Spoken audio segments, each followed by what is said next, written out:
അമേരിക്കയിലേക്ക് അനധികൃതമായി കുടിയേറിയ ഇന്ത്യക്കാരിൽ ആദ്യഘട്ടത്തിൽ തിരിച്ചെത്തിക്കുന്നത് 205 പേരെയെന്ന് സ്ഥിരീകരണം. 205 ഇന്ത്യൻ പൗരന്മാരുമായി ടെക്സാസിൽ നിന്ന് വിമാനം പറന്നുയർന്നെന്ന് അധികൃതർ വ്യക്തമാക്കി. ഓരോ ഇന്ത്യൻ പൗരനെയും പരിശോധിച്ച് ഉറപ്പുവരുത്തിയ ശേഷമാണ് തിരിച്ചയച്ചതെന്നും അനധികൃത ഇന്ത്യൻ കുടിയേറ്റക്കാരെ തിരികെ കൊണ്ടുവരുന്ന ഇത്തരത്തിലുള്ള നിരവധി വിമാനങ്ങളിൽ ആദ്യത്തേതാണിതെന്നും റിപ്പോർട്ടുകൾ പറയുന്നു.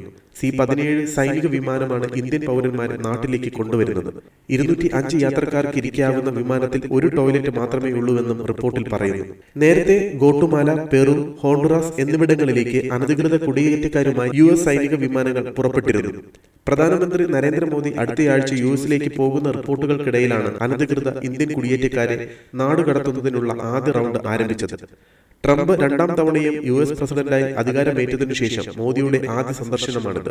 US ഉൾപ്പെടെ വിദേശത്ത് നിയമവിരുദ്ധമായി താമസിക്കുന്ന ഇന്ത്യൻ പൗരന്മാരുടെ തിരിച്ചുവരവിന് വാതിൽ തുറന്നിട്ടുണ്ടെന്ന് വിദേശകാര്യമന്ത്രി ഡോക്ടർ S. ജയശങ്കർ നേരത്തെ പറഞ്ഞിരുന്നു. US-ന്റെ അനധികൃത കുടിയേറ്റ വിരുദ്ധ നടപടികൾക്ക് പിന്തുണ നൽകുമെന്നും ട്രംപ് പറഞ്ഞിരുന്നു. US-ൽ 8000-ഓളം അനധികൃത ഇന്ത്യൻ കുടിയേറ്റക്കാരുണ്ടെന്നാണ് പ്രാഥമിക കണക്ക്.